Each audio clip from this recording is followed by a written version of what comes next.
suasana recommended. Iya. Untuk anak muda atau anak tua? Bisa untuk orang tua yang Oke. pengen menikmati masa-masa Santai. libur santai, bisa lah Mas.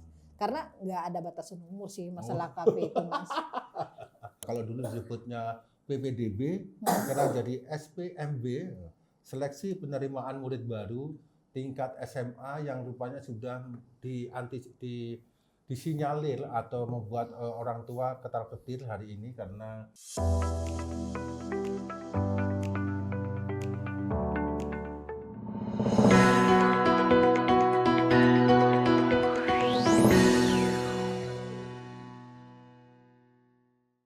Selamat pagi, siang, dan malam pemirsa Batam Post Channel. Bersama saya Purut Arya Tejo dan teman saya. Cinta. Oke, udah ngopi? Mau ngopi. Mau ngopi. Ngopi di mana kira-kira? Kopi tiam, kafe? Banyak pilihan Mas di Batam. Banyak kopi tiam. Milih doang atau masuk kemudian? Memutuskan untuk masuk. Oh, gitu. Karena kita anak muda, jadi kita jangan sampai melihat-lihat kafe aja. Jangan cuma milih-milih ya. Iya, jangan milih-milih. Kalau saya sih suka kopi tiam. Harus aja. berkontribusi untuk UMKM.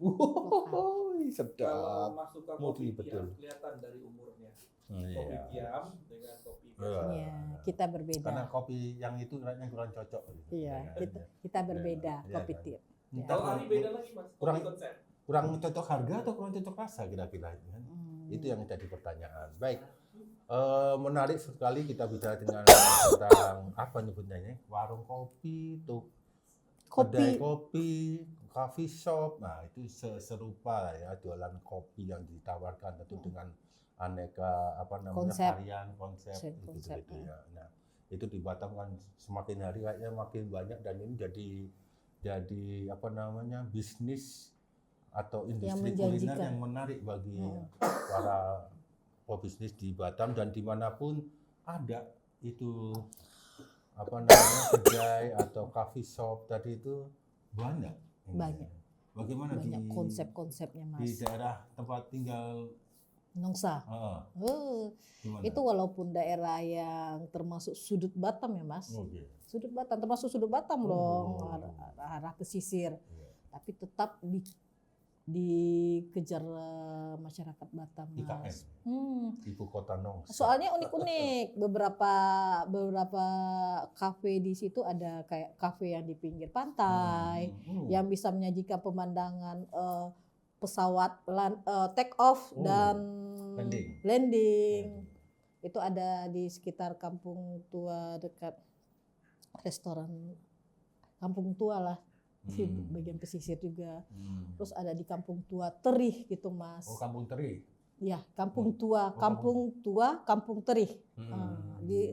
Dan untuk ke kafe itu kita harus melewati kuburan Mas. Kuburan.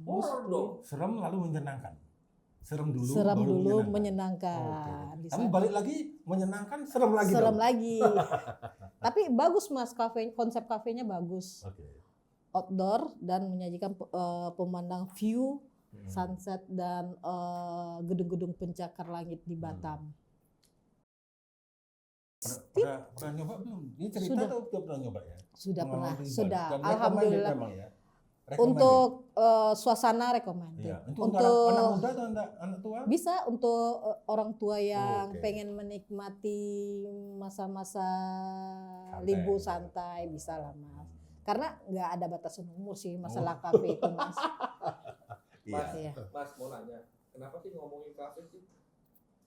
Karena Batam Post akan menurunkan liputan khusus tentang perkembangan dan kegeliat bisnis kopi di Kota Batam. Jadi tunggu saja para pemirsa channel Batam Post di koran Batam Post esok hari tentang liputan khusus seputar bisnis tanggal 10 Juni 2025.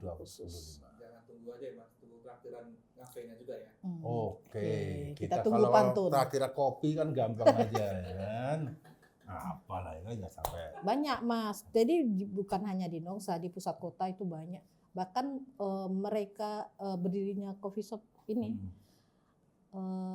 dinding antar dinding. Waduh. Ya, satu ruko itu satu komplek itu bisa terdapat 6 coffee shop shop. gitu Mas. Iya. Tapi pasti setiap orang punya Dan semua rasa punya sendiri. pangsa pasar, punya Betul. pasar masing-masing.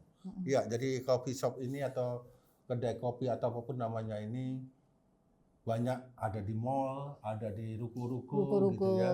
Betul. Yang kemudian banyak sekali orang mau duduk di sana berlama-lama untuk sekedar bercengkrama lalu menikmati secangkir kopi dengan beberapa kudapan tentu saja. Nah, ini tentu menarik bagi perkembangan bisnis kuliner di Kota Batam. Sekali lagi pemirsa, silakan membaca liputan khusus tersebut di koran atau harian Batam Post. Ya, ada liputan lain nggak? Sini. Dari itu Mas, ada kasus WNA yang melakukan kekerasan terhadap Ya. DJ di Batam di salah satu tempat hiburan malam. Ya, itu di kawasan Jodoh ya. Informasinya WNA itu ya pekerja di sana. Oh, gitu. Tapi ada itu pekerja dia ya, dua orang itu ya.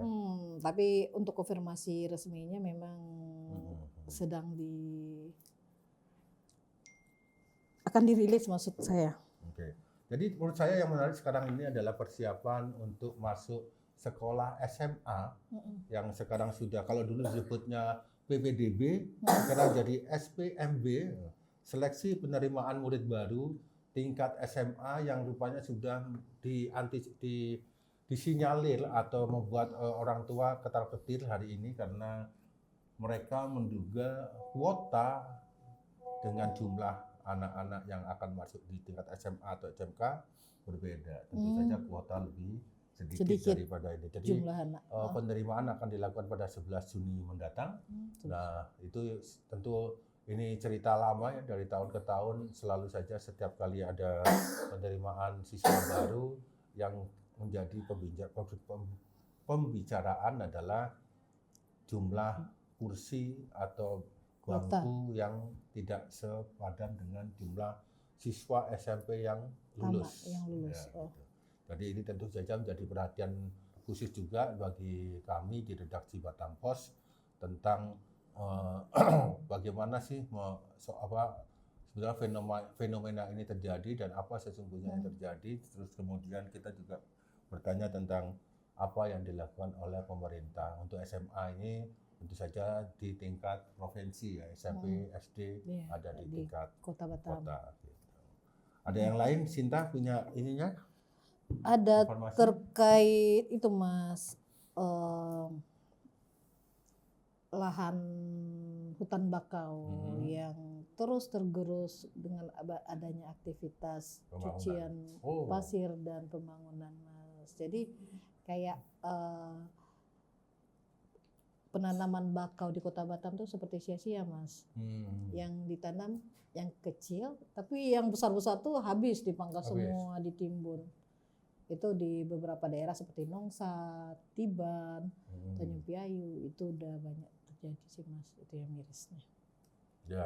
Itu jadi bakau ini memang unik ya. Dia tumbuh di tepi pantai, fungsinya sangat besar ya, menangkap abrasi gitu, menahan abrasi. Termasuk oksigen Mas. Ya, oksigen juga. Lalu pohonnya itu juga bermanfaat dan sangat mahal apabila dibikin jadi arang gitu ya, sampai diekspor ke luar negeri.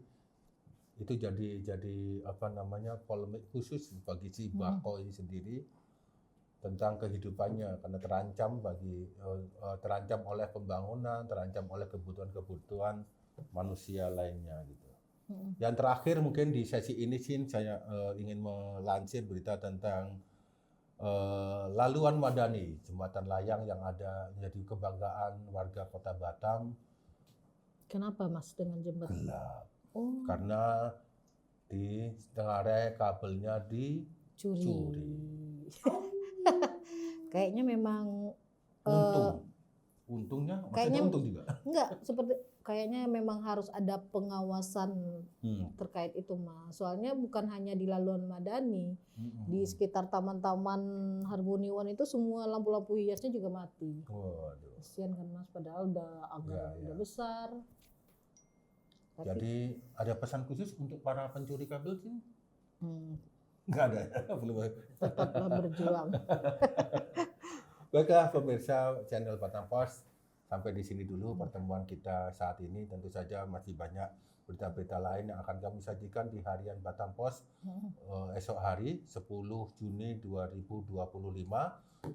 Tentu saja silakan Anda membaca di koran Batam Pos atau Anda bisa membacanya melalui website kami di